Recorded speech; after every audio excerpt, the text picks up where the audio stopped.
Hi guys, welcome to episode 19 of Taylor Training TV. This is my fourth time trying to do this intro. Today we're going to talk about how important sleep is on your fat loss goals and your fitness goals.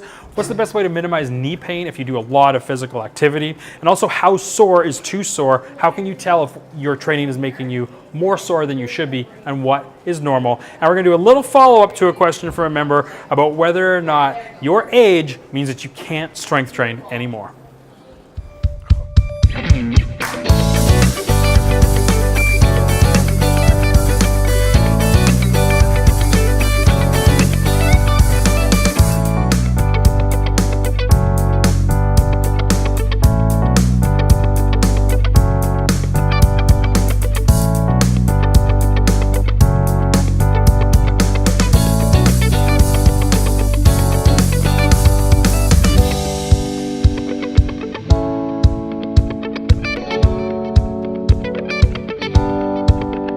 Welcome to episode 19 of Taylor Training TV.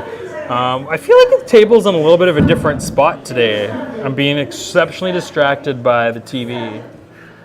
We put up a TV just to show cool stuff and exercise tips, and it's just very distracting for me. We got some good questions today. We're going to continue on. I think we got this week. Do we have more questions, or is this all of them now? Yeah, we have more questions. Like after this, there's more? No, that's probably... This is like all, okay. So this is the last week that we're going to go over all of our member questions from people that are here all the time. So if you got more questions, fire them on our way. It's a beautiful day. It's like 19 degrees outside today. It depends when you're watching this. Yay, fall. All right, Steen, hit me up. What are we talking about today? Hi, one member has asked, how does sleep influence weight loss and fitness gains? Fitness what? Fitness gains. Game? Gains. Oh, gain. I'm like, I don't know. Sleep is the second most unlooked at thing in all of fitness, right? So it's the first thing is stress, right? The second thing is sleep. You guys all spend so much time focusing on what supplement to buy or what diet to follow or what program you should be on. But really the top two things you should be looking at for health and fitness are number one, stress, number two, sleep. So how important is sleep to your fitness? Exceptionally important. If you're not getting enough sleep, you're elevating your stress and your body's not recovering and it's not healing. You're gonna feel terrible. Sleep is super important. Now, how much do you need, right? Some people need 9 or 10 hours. Other people need 6 hours. There's a range. You should feel, when you wake up in the morning, you should be happy to wake up in the morning. It should feel good. You should just wake up. If you have to force yourself to wake up, you're not getting enough sleep.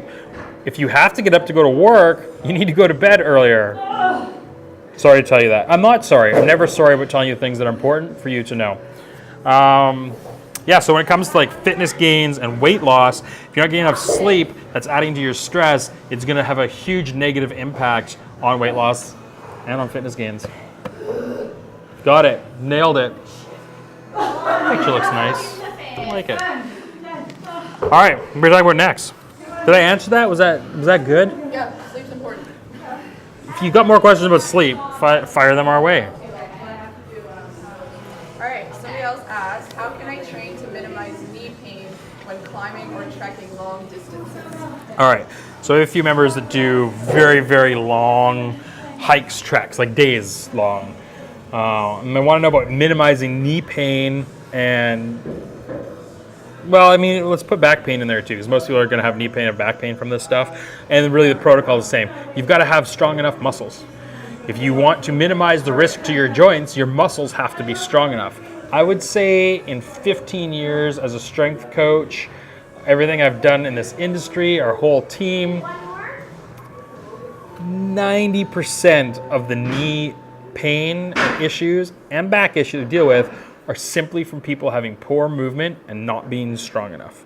Right? Now, this doesn't mean that you have to squat and deadlift 500 pounds, but your body has to be strong enough for itself, for you. So, yeah, the best way to minimize knee pain, for these persons asking about climbing and trekking, but this also applies to daily life, daily use. The best way to minimize it is to be strong, right? And functionally strong. So in fitness, there's a term called functional fitness that's been super butchered over the last few years. But what we mean by functional fitness is that you're doing things to strengthen your body that actually have an applicable carryover to your life. So sitting on a leg extension machine or a hamstring curl machine or locking yourself with seatbelts onto these torture devices, that's not applicable to your life, because when your body moves in real life, it has to move as one full integrated unit, not as an isolated unit. So you should never train one muscle at a time, right? Just your quads or just your hamstrings or just your calves or just bicep curls. From a human health perspective, you should never ever do that. If you're a bodybuilder or a figure model, you gotta do that shit. So, oh no, I try so hard not to swear on this show. Watch my Coach Taylor. I do not try to not swear on that one. But so you've got to functionally be making your body strong to help prevent those things, which means a lot of rotation work and twist. Maybe I'll throw up some video clips of cool things you can be doing, but making your body stronger by lifting resistance, right? Which again, doesn't have to be a barbell, just anything you can hold in your hands, just loaded, right? Through full body ranges of motion, with a lot of twisting. You got to be doing twisting. People just don't do enough. We do too much linear work. We've got to do more rotation. Maybe we'll talk about that on episode 20. Next episode, we're going to talk more about what that means. Yeah, that's how you do it. All right, what's next? All right. What sore muscles / aches are normal after a hard workout versus signs you did something wrong? All right, so if your muscles, you hear DOMS, late onset muscle soreness, right? That's when you wake up after a hike or a bike ride or a training session and your muscles are sore from exercise, right? How can you tell the difference between that and something that's bad? First thing is, if you wake up and have sore muscles and know that the day before you did something that used those muscles, you can correlate those things together and know that there's probably some causation going on, right? So if your legs are sore in the morning and you wake up and the day before you did a lot of biking or exercise that incorporate your legs, normal. If you wake up in the morning, your legs really sore and you've done nothing, not normal, go see a doctor, right? So that's the biggest thing, is just pay attention to that. Injury pain tends to be sharp. Soreness from physical activity tends to just be dull, right? So it feels like someone's stabbing a knife into you, or your joints breaking, or sharp pains like that. That's not normal. It should just be kind of like a dull soreness. That's manageable. And also recognize, if you're not sore from a workout, that is not a bad thing. People have this huge mental blockage that the only effective workout is a workout that you're very, very sore afterwards. That's not true. When you first start, you'll have some soreness. When you incorporate something new, you might have some soreness. Every once in a while, a little bit of soreness from training is good, but all these like hardcore people training to kill themselves and puke and see how sore they are and can't walk for 3 days, that's just plain stupidity. And they're a bunch of idiots. And I can promise you, find all those people that idolize that stuff 20 or 30 years from now, let's see where they're at. There we go. I even got slightly controversial. Come to Coach Taylor TV. And I swore again? No, I said and you did. I didn't swear. Come to Coach Taylor TV, where it's always controversial. Do you have any more? Are we talking about anything else? Oh, we're flying today. I love that TV.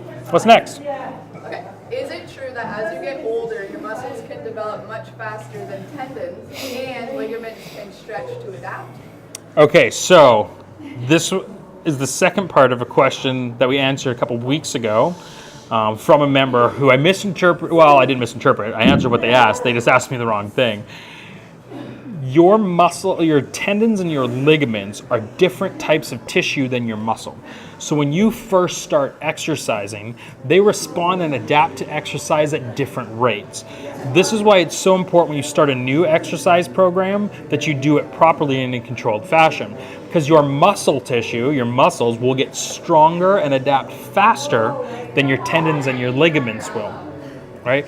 So just because you can physically do something strength-wise doesn't necessarily mean the rest of your body's for it. Now, I know this question comes from one of our members who recently retired and is going to be starting to do some powerlifting, but she's been active in training with us for many, many years. Her tendons and ligaments are already adapted to loads. So we can start pushing her into heavier weights already because her tendons and ligaments are adapted.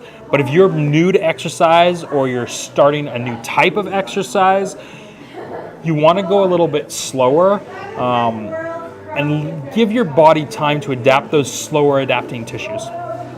So don't be in a rush. Everything we talk about here at Tailored Training is don't be in a rush. Plan for a year to 2 years to really get where you want to go with your fitness. It's especially important for minimizing your risk of long-term injury and damage. You got to take it easy when you first start.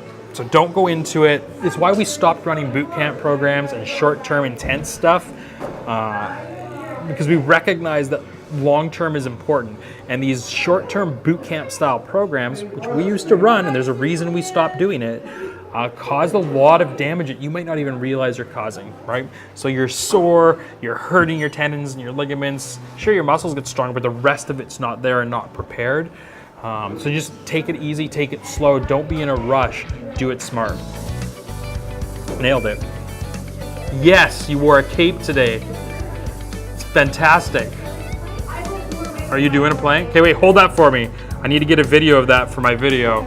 This is how young we start people at Tailored Training. Okay, let's see your plank. Yeah. And in a cape. Nailed it. Nailed it. And that's how we start them. All right, guys, that was episode 19 of Tailored Training TV with our brand new Cape Crusader. If you have questions, please feel free to send them our way.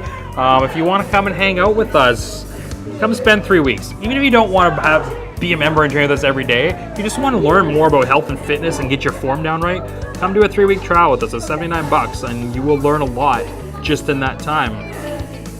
We love everybody. That's not true. We don't love everybody. We love people that are serious about their fitness. That was episode 19. If you got questions, send them our way. We'll see you next time.